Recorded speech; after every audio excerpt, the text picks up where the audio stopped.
Welcome everyone. Welcome Anne-Laure to the Rad Friends podcast. I'm so happy to have you here. How are you?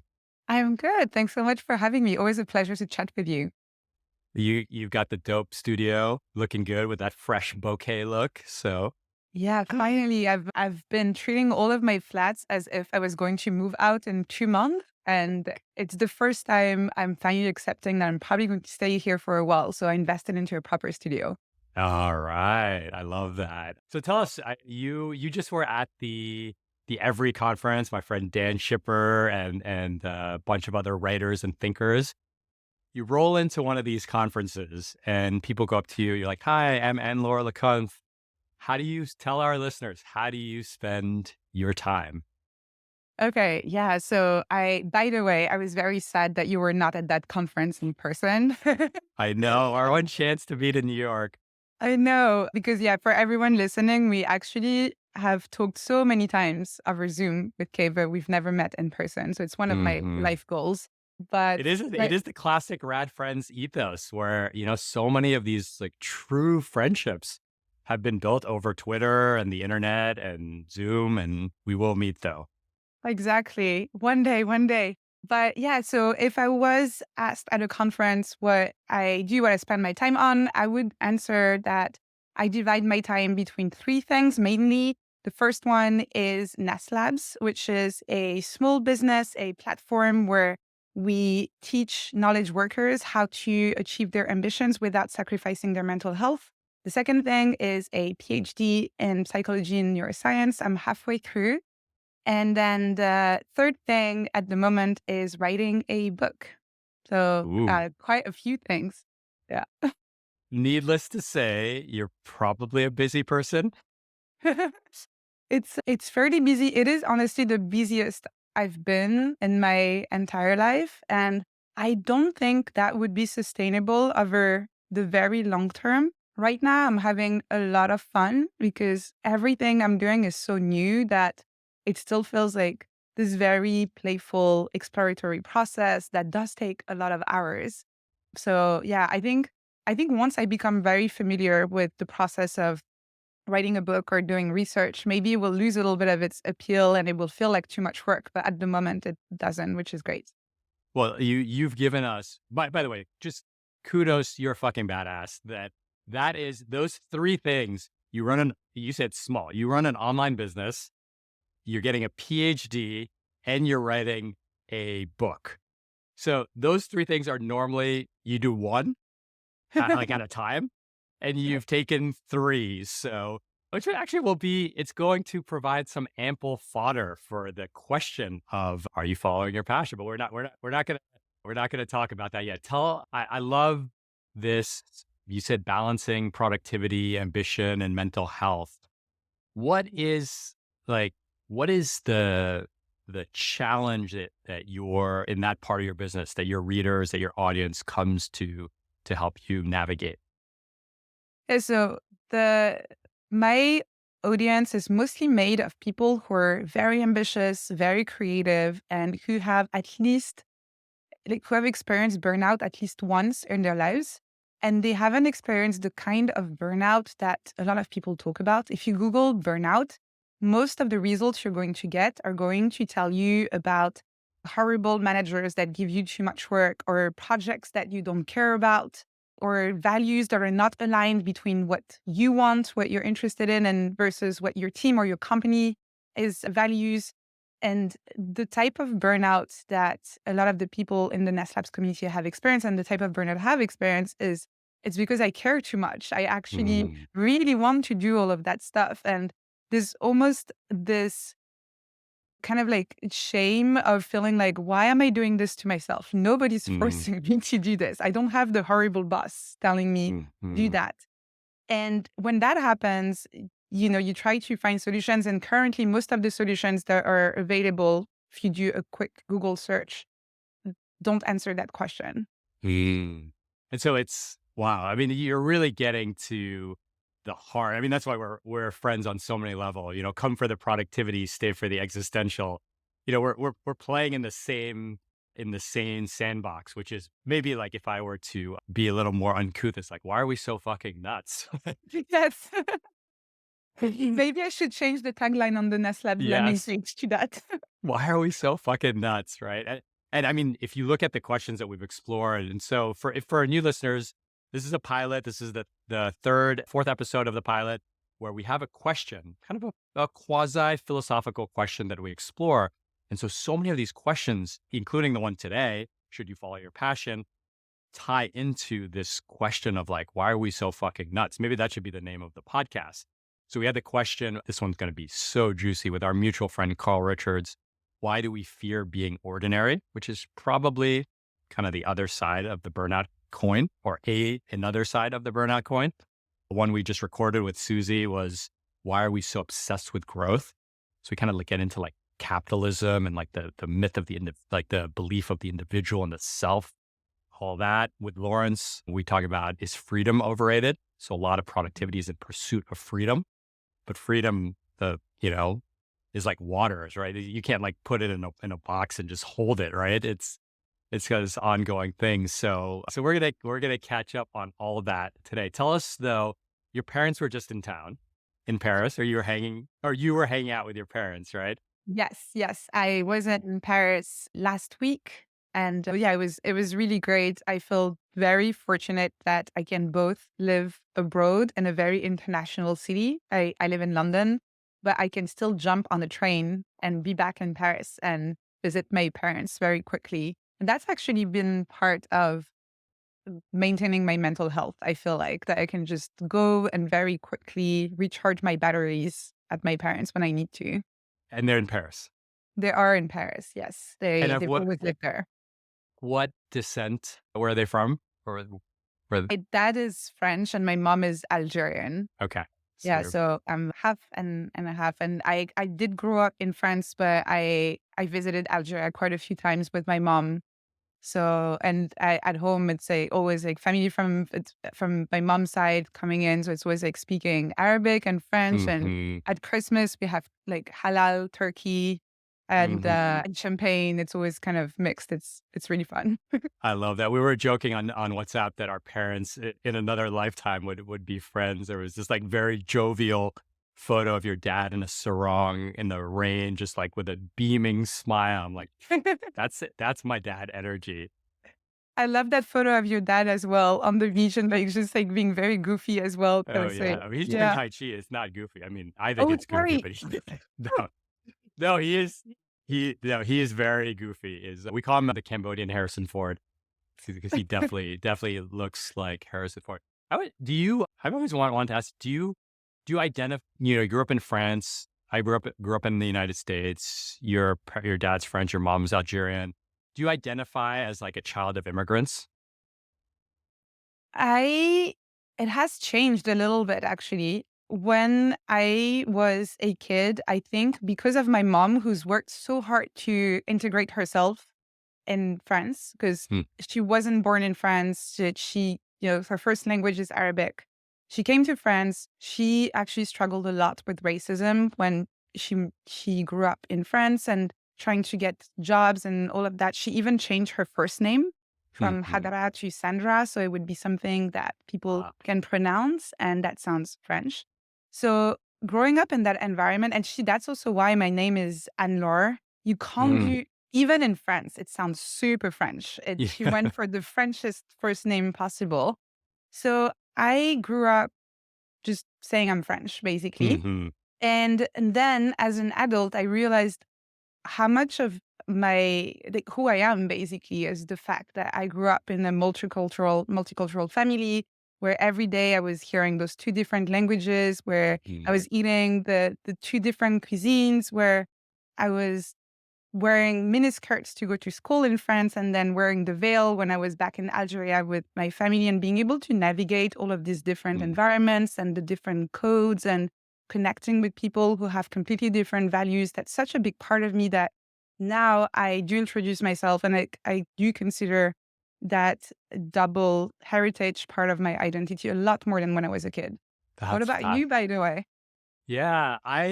So I'm It's a strange story for me because my parents, they both immigrated to the United States. So my mom's half French, half Cambodian. Then, but then I went to international school, and then my dad worked at the United Nations. So I was always in this like multicultural world where my best friends were Palestinian, Ethiopian, Ukrainian, Norwegian. Like you were rare if you were a white kid named John in my school. So it was a very international, but I was kind of the opposite where I craved I think my parents tried pretty hard to assimilate us, integrate us culturally. There were just some weird things like I don't know any 80s movies because look, we never watch 80s. So people will always quote 80s movies like, sorry, even though I mean, very strongly identify kind of as American. But I think part of what I was asking in that question is like, I definitely have that like immigrant mindset of grinding and everything has to be a struggle. And there's an extreme lens of frugality through everything. There's a bit of risk aversion. And I think at a much deeper level, I think that for a long time, I wanted to be accepted by Caucasians, right? So Yeah. I kind of like walked away from my Asianness. I mean, I've been told that I look ethnically ambiguous. People are like, oh, you could be Indian, you could be Brazilian, you could be like a Pacific Islander. And so I've kind of leaned into that ambiguity to be like, I'm not Asian, I'm not Cambodian, like mostly because I wanted to assimilate culturally with Caucasians, especially as I left this international cocoon. The one thing that's been really strange or interesting now is that there's been this like wave of kind of like the show. Did you watch the show? What's it called? Beef with Ali Wong. The No, but I've seen clips on YouTube. So I see which show you're talking about. I've seen hilarious clips. Even without watching the whole show, I was laughing. So there's this whole kind of celebration of Asian, mostly men, whether it's shit, I don't know, the Marvel movie, Crazy Rich Asians, the Bobby Lee podcast. It really feels very recent to me, especially with the male side of things. And it's kind of let me re-engage with my own Asianness by hearing other people talk about what it was like to be an Asian kid growing up. Because I grew up very Asian in that regards, growing up in the 80s and the 90s. So I've kind of like had this weird coming full circle of cultural experiences, but very deeply connected to kind of Asianness now. Maybe it's like, it's kind of hot right now. So, you know? I feel like there's definitely something happening, and it's really good. One of my really, really good friends, who was my flatmate. I can never remember if you say flatmate or roommate in the US, but Say what you say. yeah, so who I was living with when I was living in San Francisco, and she's Vietnamese, but she was born in the US, but both her parents are Vietnamese, and she's going through a very similar arc, Yeah. where she did everything she could as a kid to assimilate and they really embracing as much as possible the American aspect of the culture she grew up in. And now that she's older, she's actually embracing, I was going to say Oh, again, but just embracing for the very first time her yes. Asianness. And it's been really helpful to have all of those icons now, these examples in your culture in the US. Like I don't know if that's really the case in Europe yet Mhm. as much as in the US, but very often, culturally speaking, a lot of things start in the US and then Yeah. trickle down to us a little bit later. We're a bit slow here in Europe, but I feel like Yeah. it's amazing. And she did tell me that if if one day she has kids, then it makes her feel more confident that they will have all of these examples growing up, Yep. examples that she didn't have while she grew up. Yeah. Well, you know what it made me realize? Because I think I understood it, this question of representation. So there's like representation of, women seeing other women in the C-suite, or an African American kid seeing anyone that looks like him doing or her doing that job, go down the, LGBTQ trends and so on.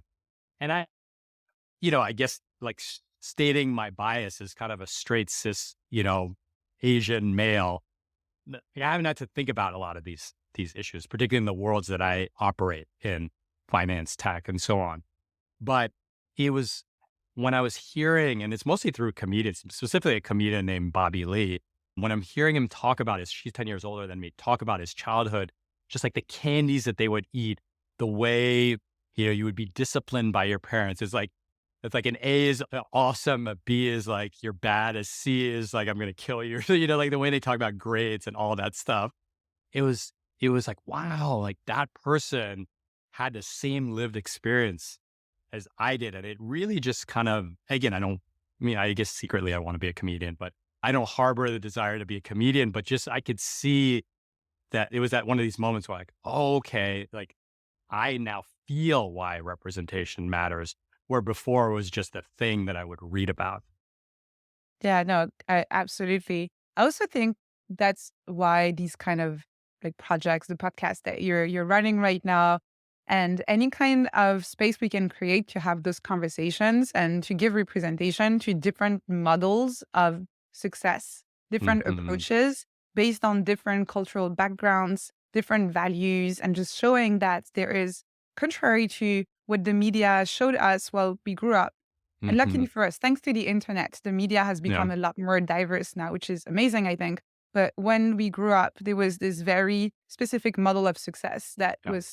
that we had, and we thought, oh, that's what success looks like. So I think any kind of space for conversation that we create where we can showcase diversity in success and in values Hmm. is amazing. Yeah. Oh, I love that. All right. So we're going to jump in. We're going to jump to our question in a second. So the question is, should you follow your passion?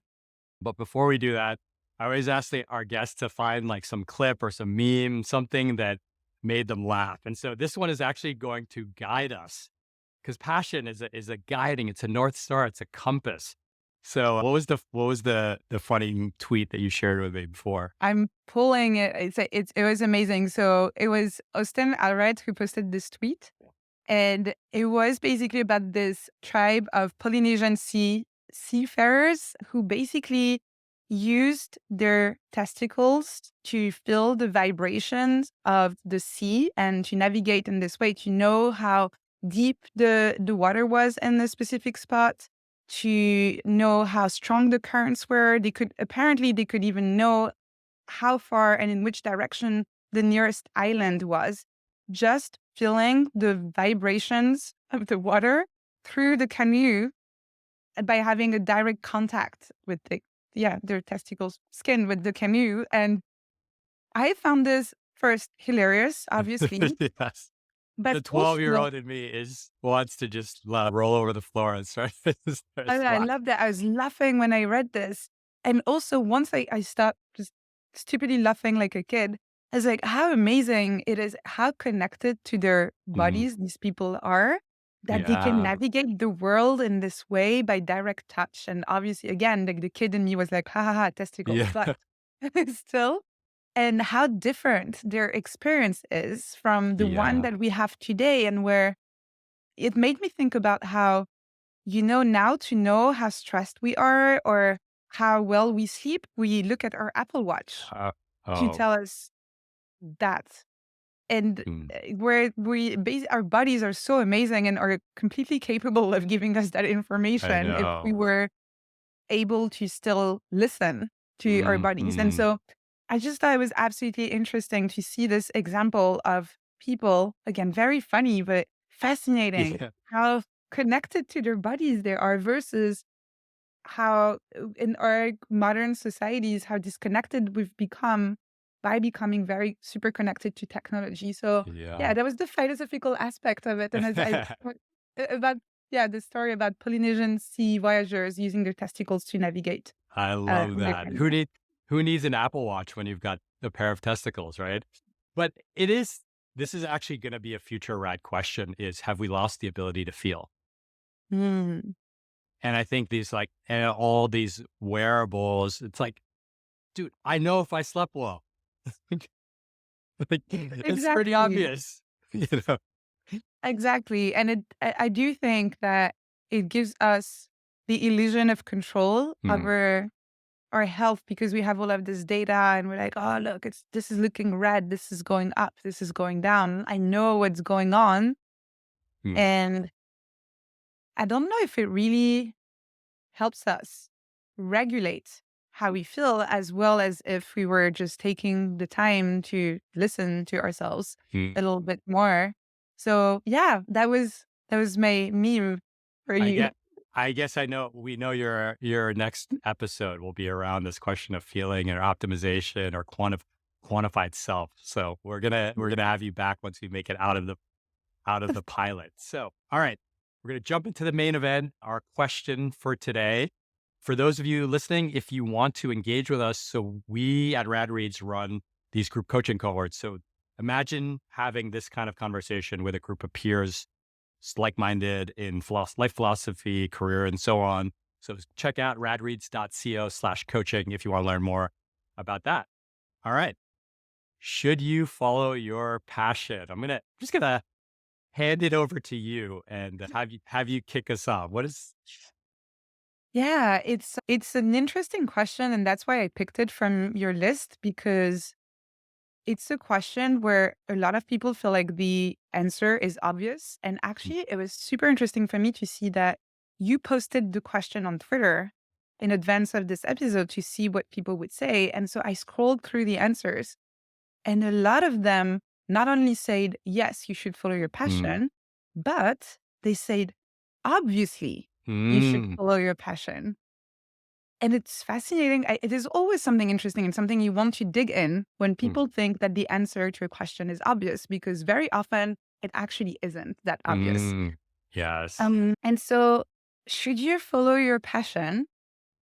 I don't have a clear answer, Hmm. but I think that it is not an obvious answer. Hmm. I feel like thinking that it's an obvious answer is actually dangerous and is the reason why a lot of people are suffering in terms of their professional lives, but that has become so intertwined in our personal lives as well. So in their lives in general, because of that, a lot of people are looking for their passion, like that one passion that you're supposed to find in life and then follow. So first, what do you do if you don't have that passion? Hmm. A lot of people are not going to question the fact that maybe it's because it's a stupid endeavor in the first place to look for a specific passion. They're all going to think that the problem comes from themselves, that they just haven't figured it out yet for a reason or another. So that I think creates a lot of anxiety where there shouldn't be any. And then second, something that I find interesting is the idea that you have that one passion. And so once you find it, that's it. And so it kind of negates the idea that you can first have several simultaneous passion at the same time, or maybe even sequentially during your life. Maybe you can have a passion for a little while and then have another one and then another one. But then that doesn't correspond to the idea of that passion with a big P. Like you imagine it should be when you ask that question of should you follow your passion, the big one passion in your life. So again, I don't have a clear answer, and that's why we're going to talk about it together. But I don't think that the answer is obvious. Ooh, spicy. Well, I would say, as a starting point, what maybe definitionally, so we can situate ourselves, like what is a passion, right? So I looked it up in the dictionary. It's a barely controllable emotion. So, Ooh.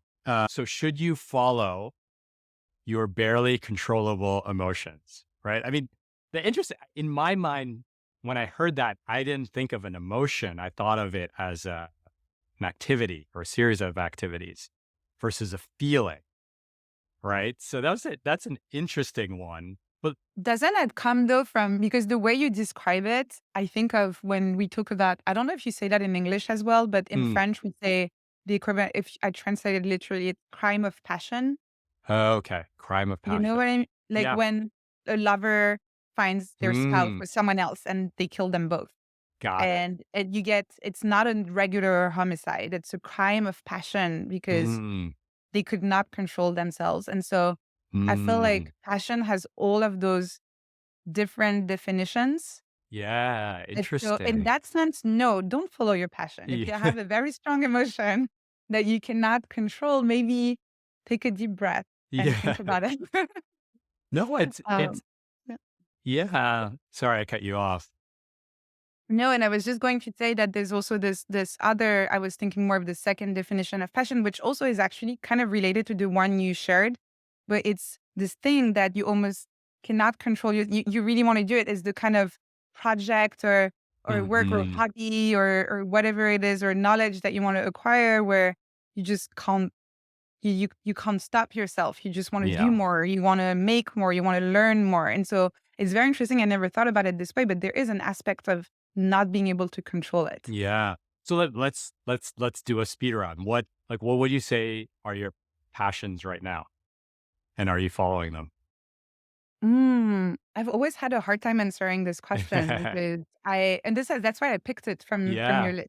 I didn't want to go for something too easy. Yeah. I don't know if I have anything that would qualify as a passion in that question as I understand it, but Hmm. of the obviously follow your passion. Hmm. I have lots of interests.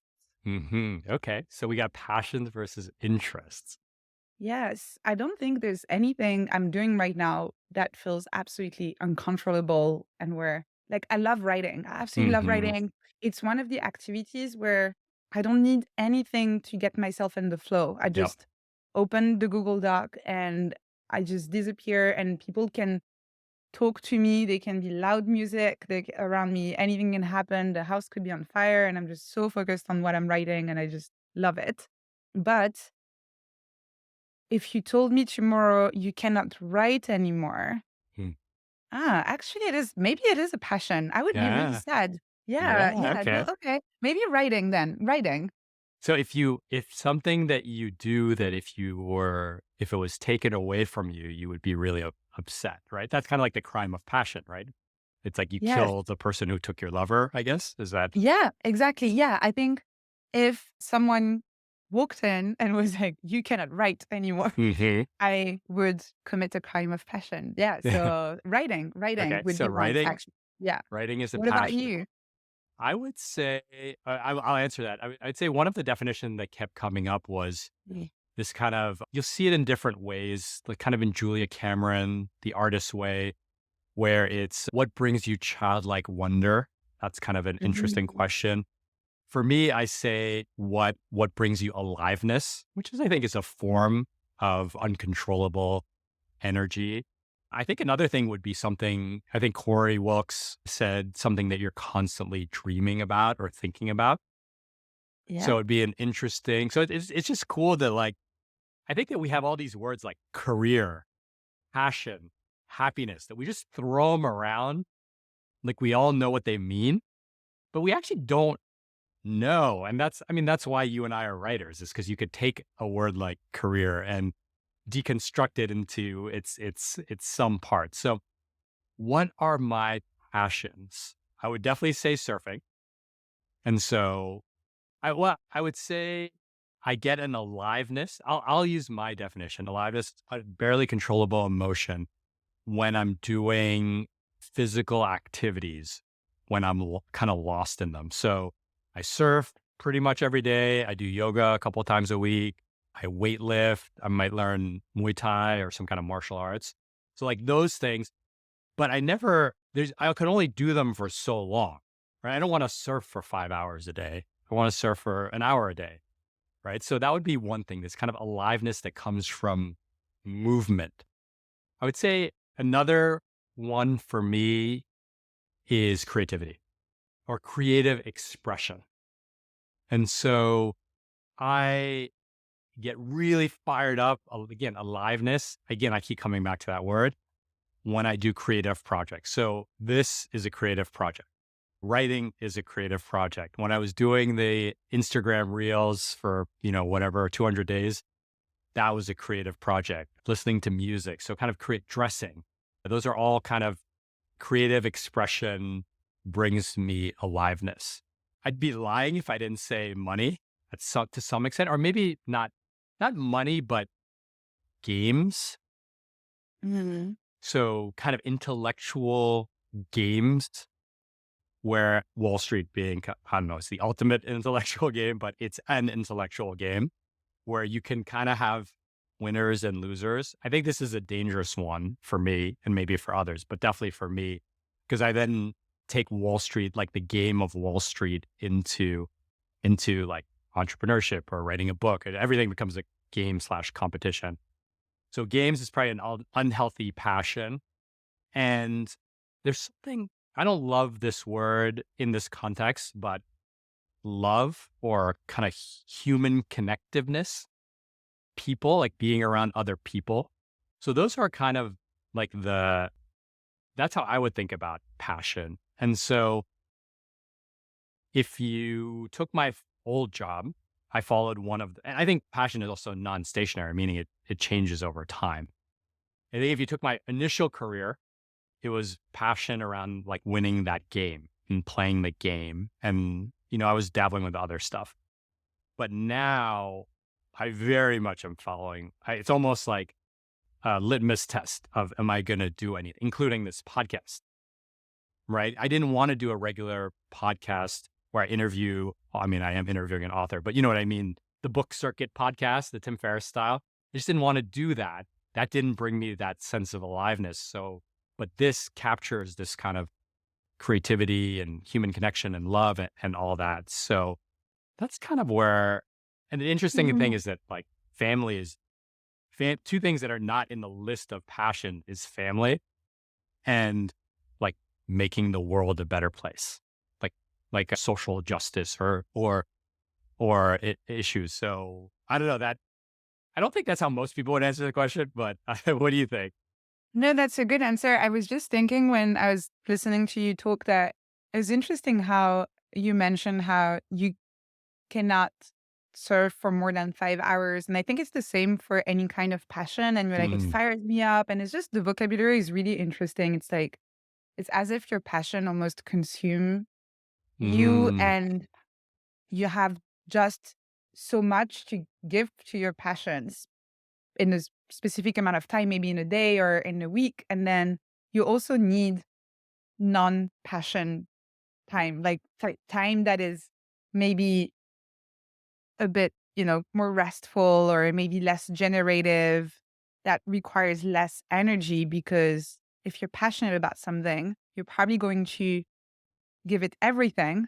And at some point, your energy stores are going to be empty and you do need to recharge them. So it just almost begs the question of what's the right balance here. And at some point, at what point, like trying to fill your life with only things that you're passionate about Yes. becomes almost, you go from passion to obsession almost. It just becomes too much. Like, as they say, I think, what's the saying about the dose is the poison or something like that? Oh, yes. Where Yes. I don't know the anything, saying, but I don't know the exact saying, but yes. yeah, it's like everything in moderation, including moderation, right? You Yes. you want you want to make sure that you have space that where this that is not dedicated to following your passions. Yeah. Oh, man. I think that's why, I have different stress related ailments. Like I've ground all the enamels off. I've been a teeth grinder since I was 15 or 13. Good news. It's the first time the dentist has said, it looks like you've stopped grinding. And so it took me 8 years from leaving Wall Street to stop grinding. That's to go back to the testicles example, the mind body connection. We can always use that as a sound point of reference, but the mind body connection is no fucking joke, right? It took me 8 years to stop grinding my teeth after I stopped setting an alarm. Let's just use that as a proxy for the type of lifestyle. But I love what you said there, that passion implies this all consuming nature to it, which is it's just unsustainable. It's almost like pursuing happiness, right? Happiness versus, and again, the words start to become weird, right? Wanting to always be happy versus always be satisfied or content, right? Always being happy seems actually very anxiety Yeah. inducing. And even not even, I don't think it's also healthy trying to seeking to be always satisfied or content. I think it's a lot more realistic and healthier to just accept that life is going to be made of fluctuations in terms of how you're feeling. Ideally, what you want to do is to have some sort of baseline and knowing that sometimes you'll go slightly up, sometimes you'll go slightly down. Sometimes you're going to feel really good about something. Sometimes you're going to start feeling like you're dancing with burnout, but you're not going to go all the way quite there. You're going to notice it Yeah. and be able to bring yourself back up.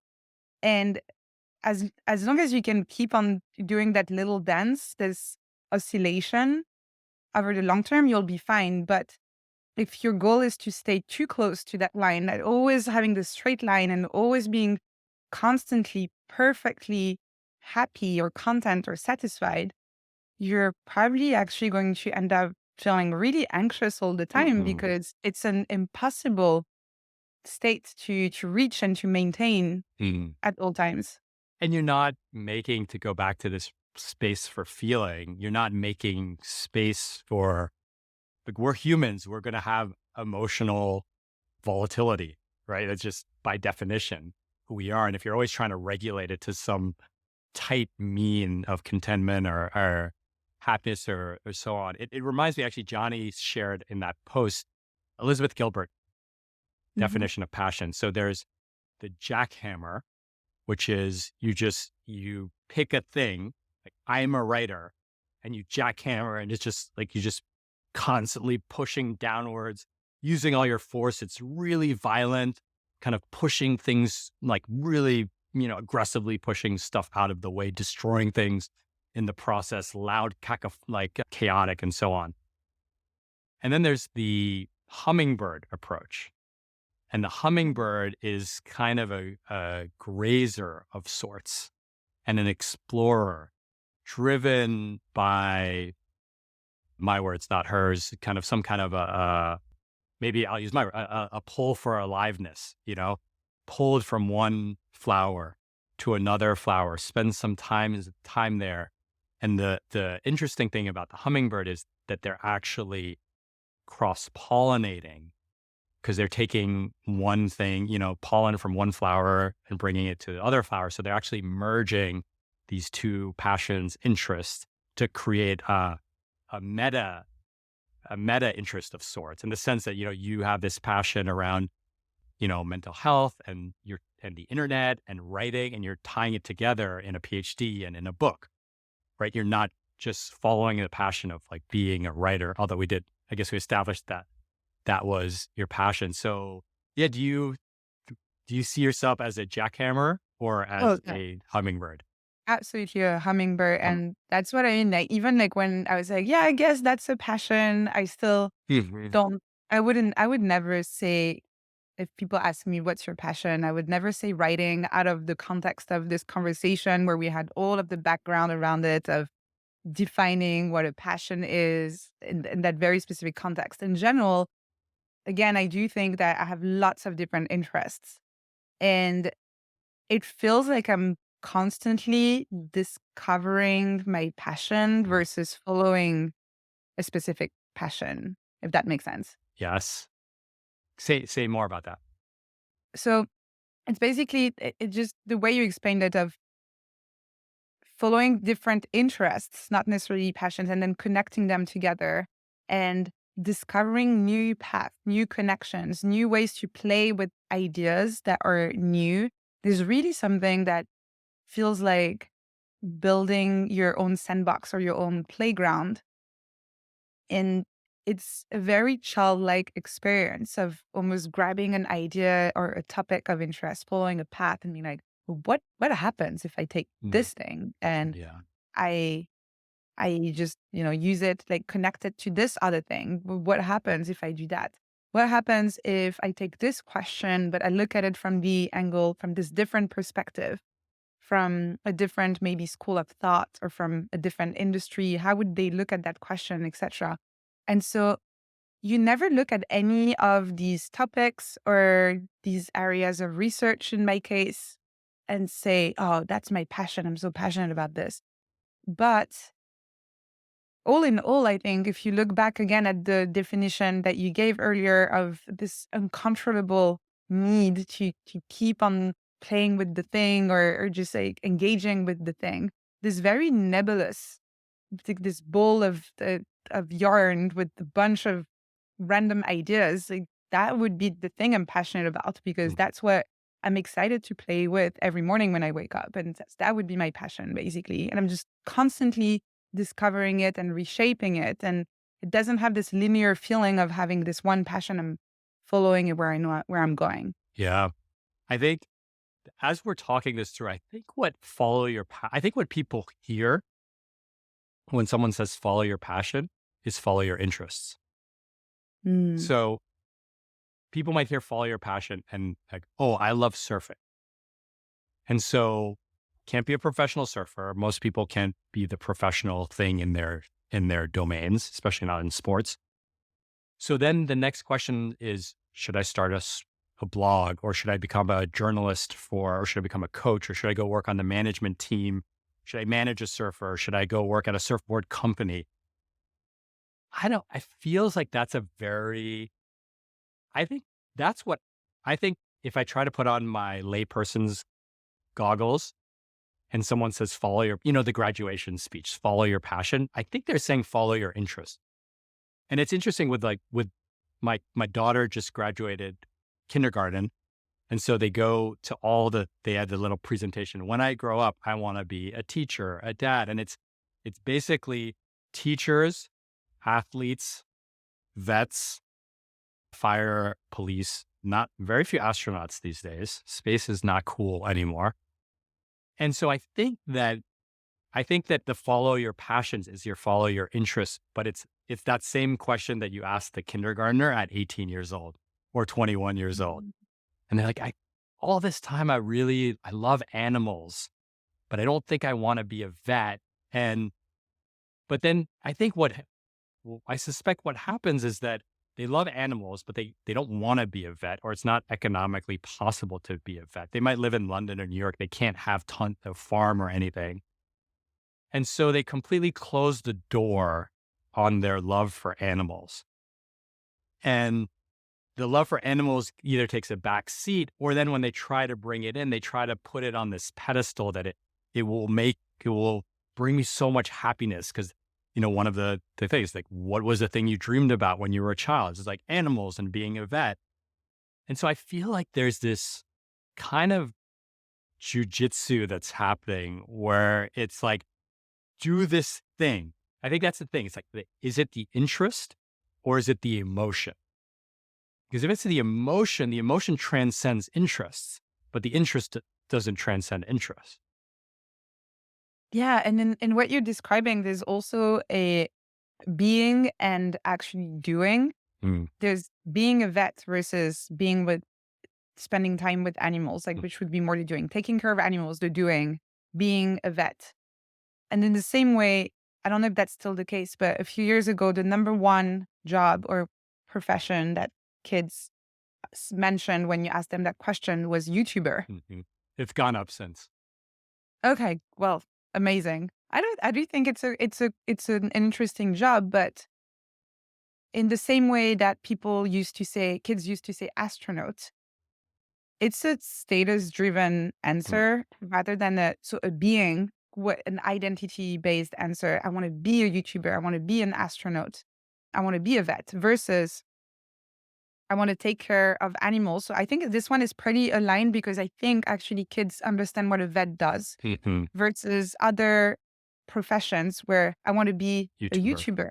Do you understand that that requires spending hours filming yourself, editing videos, sourcing music, doing research, etc. That is not about just being a celebrity. And a lot of kids don't understand that. Same with, at the time, if you look like a decade ago, astronaut. Do you realize that it means spending a lot of time away from your family, that it's like very hard training, etc.? No, the only thing they see is astronauts on TV talking about their mission on the ISS, etc. And so there's also something interesting here about, are you really passionate about what it entails to be that thing that you want to become? Are you really, and again, I think the vet is actually a really good counterexample to what I'm saying, because kids understand what a vet is. And so it's one of the jobs I think where they really understand. But very often, even adults, we don't realize that we're pursuing an identity that is very status driven when we're not really passionate about what Mm, it would entail day in and day out to yes. do the thing that is required to become that person, to get to that status. Yeah. I mean, sports, I think sports is it's a counter to that, but there's this very hard line where it's like physically not possible for most people to be a professional athlete. But YouTuber, I think that's actually YouTuber and athlete are the classic distinction of what you're describing because everyone has had, or most people have had some fantasy of being a professional athlete, but at least most men that I know.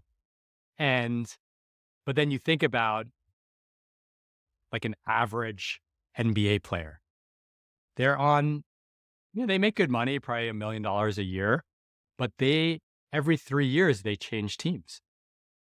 Like, how do you don't see your kids grow up, right? And you're not even a star. You're not even starting in the starting lineup, right? So that's sports. But then there's YouTuber where it's this, I think there's the fact that everyone can be a YouTuber is a very dangerous part of being a YouTuber because it's actually not true, but it's more true than everyone can be Michael Jordan, right? Because at least there's not that physical limitation. But I mean, you nailed it, right? This like are you passionate about passion, right? Like the idea of it versus the thing itself. Corey Wilkes had this great post, and there are a few people that have written about this idea. Actually, it was Nick Majuli. He said, everyone wants to be a famous DJ, but I haven't seen the Vice documentary, but he was on the road and he's up all night and he was lonely and he hung himself, right? Everyone, I mean, it doesn't get better than being a world renowned DJ. But when you look at what's behind, and that's the interesting thing about passion is to be able to travel the world playing music, listening to records all the time. You have to be passionate about music. Like you don't have a chance of being at that level if you're not passionate about it. I strongly believe that, but it's such an interesting juxtaposition of there's the identity that you said, then there's people overlook the trade-offs, right? And that's kind of that burnout question that you alluded to earlier. And then once you get there, you're like, oh, is that really what I wanted? I mean, spend a day with Ali Abdaal and you may reconsider wanting to be a YouTuber. Yeah. And it goes back to what we discussed earlier that I mentioned this idea that passions consume you. And maybe if the passion is too strong, then you get in that situation again, you burn out or even worse, as you mentioned. And so to just be a little bit controversial, wouldn't you be better off if you didn't have any passions? Ooh, If you only had, and I know you mentioned that people mean interests, but for the sake of this yeah. question, I really want to make the distinction here between that all consuming passion, the lack of control, the strong emotions, the very deep need for it in your life that would make you terribly miserable if it was taken away from you. So let's say that's passion.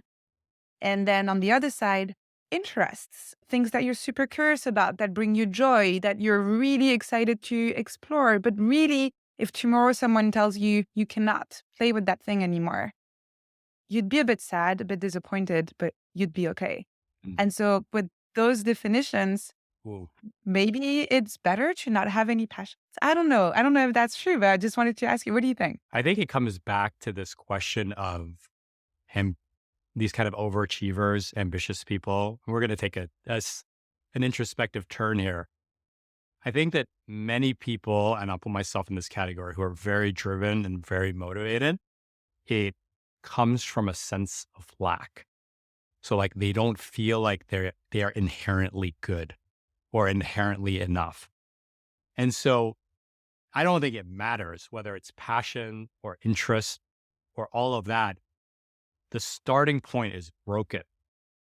And so every other path you take doesn't fix a broken starting point, right? And I know I was broken, I'm being dramatic, but in some ways I am broken in the sense that I don't inherently feel that I'm a good person. And so I'm constantly overcompensating by trying to do stuff, passions, interests, hobbies, everything under this, basically boiling, boiling all of the water on the earth. So that would be the one thing. Another existential way that I would look at it, this is very kind of Eastern related, is the attachment and the control to the outcome.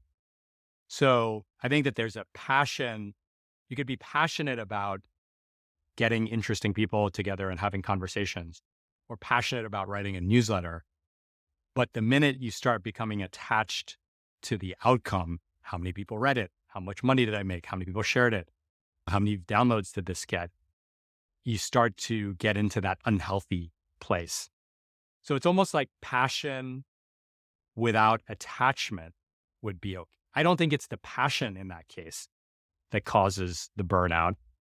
It's the attachment on one end, or it's the like flawed way we see ourselves.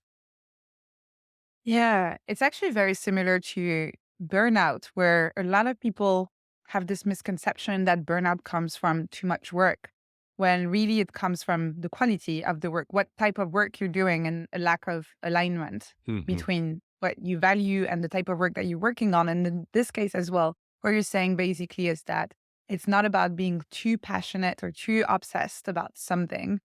It's really about where do you direct that obsession and that passion. And if your eyes are on the prize, on the outcome, on the result, then automatically it is going to become unhealthy. Yeah.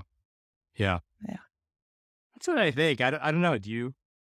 How do you view, I mean, you're a driven person and there's a lot of outcomes to your work, financial outcomes, status outcomes, internet viewership outcomes.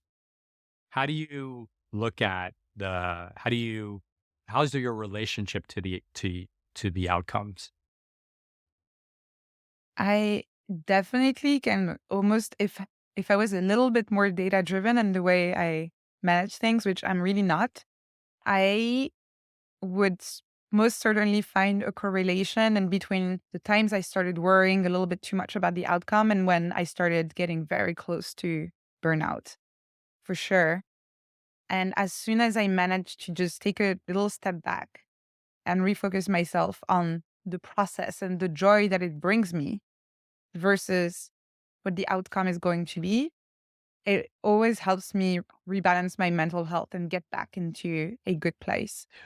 Almost every time I'm anxious, it's because I'm future focused Mhm. and I'm trying to figure out what's going to happen. I'm thinking about the book, for example. My happy place is when I'm writing, when I'm in the flow, when trying to find ideas, I'm reading papers, trying to connect all of those research findings and trying to tell a story. And I'm reading different books and talking to friends and I'm listening to them. And I'm like, actually, your life story would be amazing for chapter 8. And this is great. When I'm in that creative flow, I'm super happy. And when I start thinking about, when last time I sent the first few chapters to my publisher, and for 1 week, I was just waiting for Mm. the feedback. And obviously, my mind went in the darkest places. What if they hate it? What if they regret signing this deal with me for the book, etc. And so, as soon as I become future focused, I start having anxiety.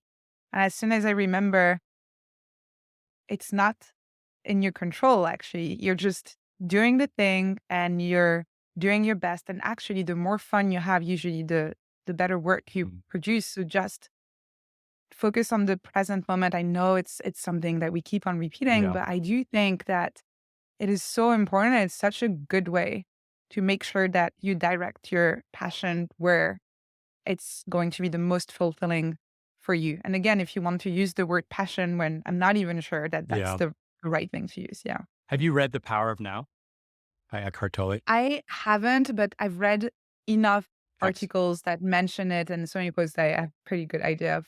It the main is, ideas. What are you thinking about? it is so, it's so good. I hate his writing style. It's like very patronizing and very, very as writers, it's not ornate. It's almost like a chat GPT wrote it, just straight Mm. succinct and to the point. But it's one of these books. I read it a while ago and it didn't resonate with me. I feel like it's one of those books that has to find you. And I think back then I just dismissed it as like the trash bin of woo, I was less open to those ideas. But it's a really powerful point that there is nothing else except right now. And everything, these stories that we make to fill up the now, remove us from the now and cause us anxiety. And Yeah. I'm so guilty of that. It's like, I'm a very I think ambitious people tend to be very future focused because they're using today for a better future. But you're kind of shitting on today, people like myself, when you don't follow that. Now, again, I think it needs better branding because it sounds too woo. But I think the thing that you said that resonates with me is when I have the most fun is when I create the best work. And when I create the best work, it usually, not always, gets the best outcome or the best recognition. And that's why I asked you the immigrant question at the beginning. I think that there's definitely an immigrant mindset that the world cannot work that way, mostly because immigrants have grown up in a world where that just didn't work. Like they had no proof of that. Not only did that not work, if you did it that way, you wouldn't, you jeopardized many things. But I really do believe, and this is from a place of privilege, but I even think, like once you've covered basic needs, shelter, food for yourself and your family, that if you lean into that joy and that aliveness, fun, we've been calling it a bunch of different things, passion it's almost, Eckhart Tolle would say it's the only way to exist. Anything that is not, any life that is counter to that is a life of angst and frustration. So it's Yeah. No, powerful. absolutely. And I'm thinking also that there's been a massive shift, and I'm looking at my parents, and I'm thinking of my mom because talking about immigrants, but she definitely felt like work was an enabler for the things that brought her a lot of joy, which was family for her. And so the most important things, she kept on repeating it, is that she was like, my job is done if you have a roof on your head and food on the Mm, table. That was the most important for her. And I can tell she only started relaxing mm-hmm. once we all had jobs Yeah. and we all had, again, a roof on our heads, food on the table. And that's when she started relaxing a little bit, because before that, she was working so hard all the time and being so anxious that we would lack from Yeah. anything. And I think a lot of kids who have immigrant parents will recognize Yeah. that from their parents. And so the idea, and we do talk about it nowadays, and for her, the idea that I'm actually having a lot of fun working, Mm-hmm.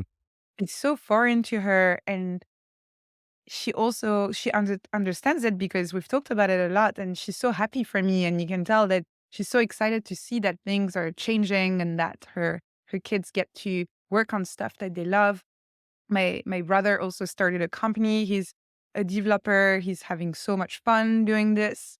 My sister is also having a lot of fun with what she's doing. And this is not an outcome that my mother ever Yeah. really tried to pursue for us. She was always all about safety. Mm-hmm. And now we're showing her, look, we have the safety, we're covered, Yeah. but we also have the fun on top of that. And I can see that she's amazed at that and that she's super happy for us. And that, as you said, for her, it was not even something she would have even considered Yeah. pursuing Yeah. during her career.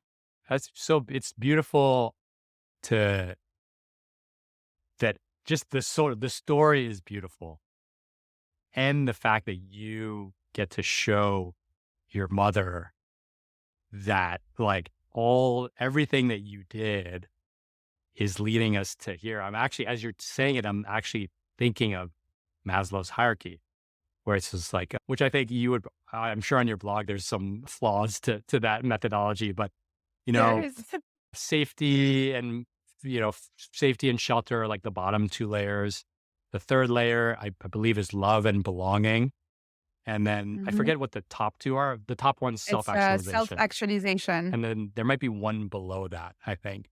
But it's funny because your mom in that flawed framework, your mom, we'll put a link to why it's wrong if you've written about it. At the bottom two, your mom, that was it.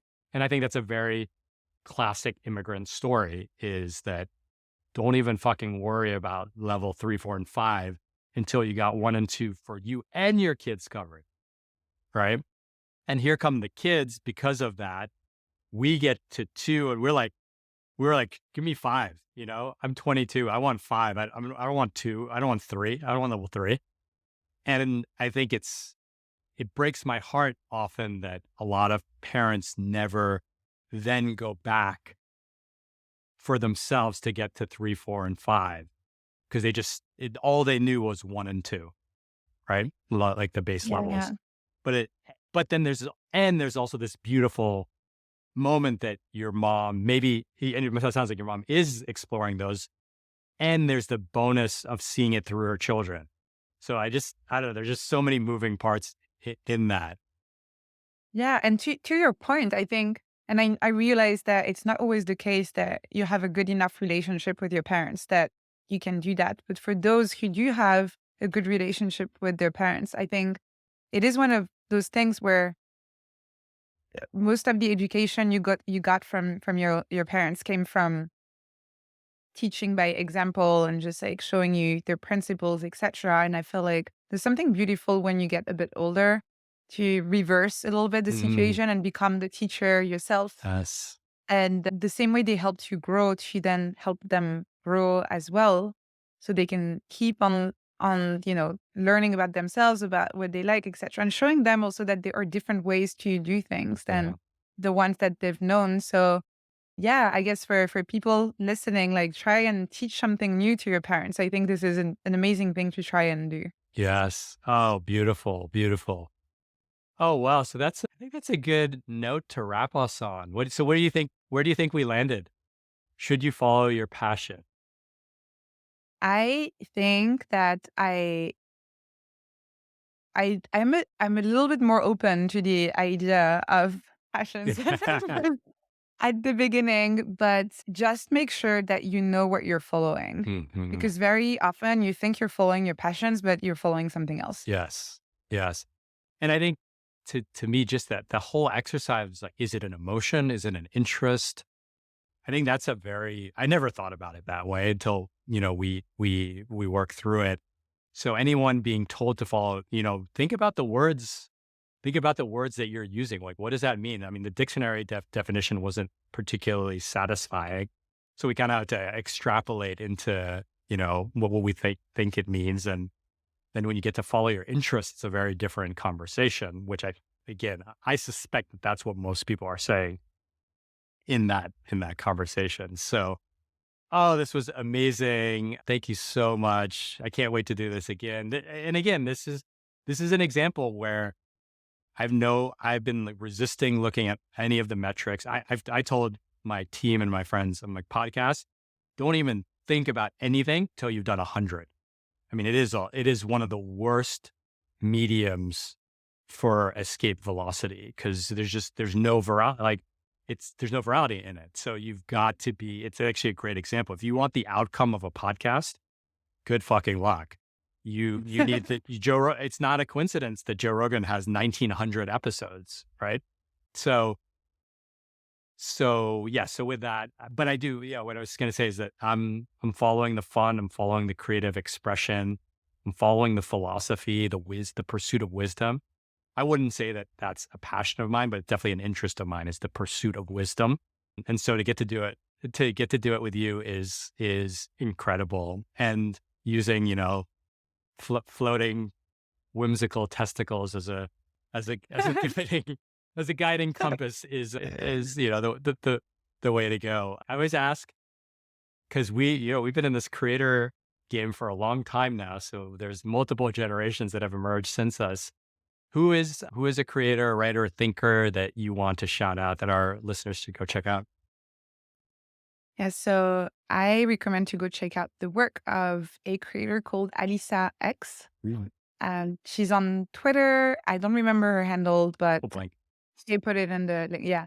And so she's a developer and designer and now writer because she started a newsletter talking about her whole process. And she's approaching all of her projects as a little experiment and she documents everything that she does. And she really picks every time projects where she actually doesn't really know how she's going to build the thing before she starts doing it.